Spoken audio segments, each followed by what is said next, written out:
He said, well, I got a lot of plans, but I want to see some family and my friends. And he said, one thing I've always wanted to do is visit the Pope. The barber says, come on. A nobody like you is going to go all the way over to Italy on that lousy airline, stay in that seedy hotel, and you're enough of a dreamer you actually think you'll meet the Pope? Get out of here. Well, you know, the guy leaves the barber shop, and he's not quite as happy as when he walked in. But 30 days later, the barber sees him come walking back in again, and he's back on the balls of his feet. He's got enthusiasm in his voice and his smile and his walk and his talk. And he comes in, the barber says, man, what are you so excited about? He said, well, I had such a fun trip, you know, it was great. He said, Mr. Barber, I got to tell you, Alitalia Airlines wasn't as you described.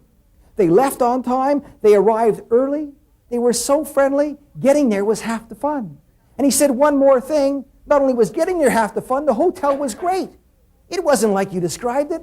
The service was fantastic. The beds were nice and warm. Everybody was so warm and friendly. And he said, one more thing. She's getting real excited now. He said, one more thing. I did meet the Pope. The barber says, come on. He said, I did. The barber said, well, what'd you talk about? He said, we talked about the family and we talked about the church. And he said, before I left, I knelt down and I kissed his ring. The barber said, well, what'd he say to you then? He said, where'd you get that lousy haircut?